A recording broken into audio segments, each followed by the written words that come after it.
बिस्मिल्लाहिर्रहमानिर्रहीम। अस्सलाम वालेकुम गाइस। आज हम बना रहे हैं नमकीन दाने।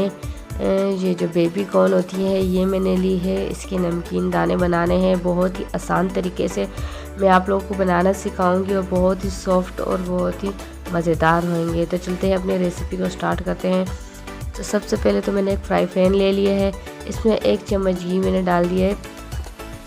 बहुत ज़्यादा घी हम इसमें नहीं शामिल करेंगे, फिर इससे ये दाने जो है ना सख्त हो जाएंगे। ये लिए है मैंने बेबी कॉर्न। बहुत ज़्यादा बड़े जो कॉर्न होती है वो मैंने नहीं लिए, छोटी ली थी मैंने, ताकि ये इसके जो दाने होते हैं बहुत जल्दी और आराम से बन जाते हैं और सॉफ्ट भी होते हैं। बस इसमें हम लोग सिर्फ नमक इस्तेमाल करेंगे, क्योंकि हम लोगों ने नमकीन दाने बनाने हैं। नमक हस्बे जायका ले लेना है। तो इसको भी जो है ना हम लोग अच्छे से जो है ना फ्राई कर लेंगे ऑयल में ही। तो इनको हम लोगों ने नमक के साथ अच्छे से मिक्स कर लेना है। इसको हम इस तरह अच्छे से मिक्स करते जाएंगे, एक चम्मच इसी तरह हिलाते जाएंगे। जब ये अच्छे से मिक्स हो जाए तो इसको हम तकरीबन जो है ना 5 मिनट के लिए ढक देंगे हल्की आंच पे। 5 मिनट के लिए ढकने से ये होंगे कि बहुत ही अच्छे सॉफ्ट हो जाएंगे। ये देखिए, इसको 5 मिनट के लिए हम ढक देंगे।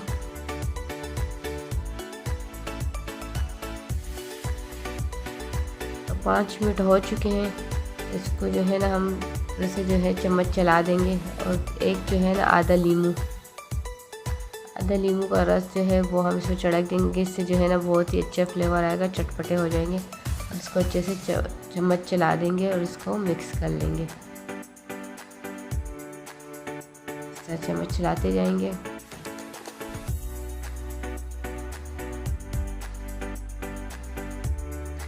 बहुत ही मज़ेदार होते हैं, बच्चों को ख़ासकर ये बहुत पसंद होते हैं इस तरह के। तो आप चाहे तो इस पर स्पाइसेस डाल सकते हैं, ये जो कुटी हुई जो लाल मिर्च होती है, लेकिन मैं कुटी हुई लाल मिर्च नहीं डालूँगी क्योंकि मैं बच्चों के लिए बना रही हूँ। नहीं तो बिल्कुल सिर्फ बस नमक रखूँगी साथ में। फिर मैं 2 मिनट के लिए फिर से ढक दिए। 2 से 3 मिनट हो चुके हैं। अब हम लोगों ने इसको बस चम्मच चला के इसको भून लेना है।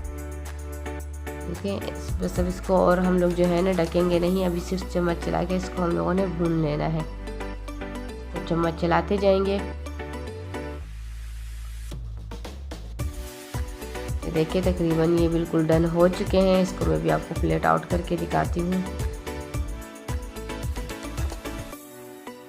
ये देखिए इसका फाइनल लुक आ चुका है। अगर आपको मेरी ये सिंपल और आसान सी रेसिपी नमकीन दानों की पसंद आई है तो प्लीज़ इसे लाइक करें, शेयर करें, कमेंट्स में अपनी कीमती राय से हमें ज़रूर आगाह कीजिए। फिर मिलेंगे इंशाल्लाह इसी तरह एक और अच्छी और आसान सी रेसिपी के साथ। तब तक के लिए मुझे भी अपनी दुआओं में याद रखें। इजाज़त दीजिए। अल्लाह हाफिज़।